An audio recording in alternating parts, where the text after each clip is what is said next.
बेटा तुम लोग मेरी बात क्यों नहीं समझ रहे हो? आजम जब गया तो अपनी पिस्टल साथ ले गया था। आप याद रखें कि हम बगैर पिस्टल लिए यहाँ से नहीं जाने वाले। आखिरी बार समझा रहा हूँ कि हमारी पिस्टल हमें चाहिए। क्या तुम लोगों को एक बार समझ नहीं आता? जब मना कर रही हैं तो नहीं होगी ना। तुम्हें इस तरह घर में घुसने का हिसाब अब पुलिस को ही देना होगा।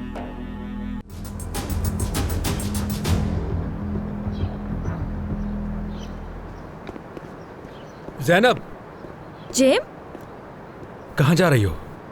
जॉब पर। जॉब पर? तुम्हारी तो जॉब खत्म हो गई थी। मुझे नई जॉब मिल गई। इतनी जल्दी कैसे मिल गई? तुम यकीन नहीं करोगे, नसरीन ने मुझे बहुत अच्छी जॉब दिलवाई है। नसरीन ने दिलवाई है? हैरत हुई है बहुत, क्योंकि नसरीन तो उस वक्त तक किसी को फायदा नहीं पहुंचाती जब तक उसका खुद का फायदा ना हो। उसमें किसी पर भी एहसान नहीं करती है, याद रखना। तुम फिर से उस पर इल्जाम लगा रहे हो। नसरीन को आखिर मुझसे क्या फायदा हो सकता है? जब उसके बदले कुछ मांगेगी तो पता चलेगा। नसरीन कभी ऐसा नहीं करेगी। वो इतनी भी बुरी नहीं जितना तुम समझते हो। मेरे पास वक्त नहीं है उसकी सफाइयां सुनने के लिए। तनख्वाह भी देंगे तुम्हें। अगर तुम समझ रहे हो कोई फजूल जॉब होगी तो तुम गलत हो।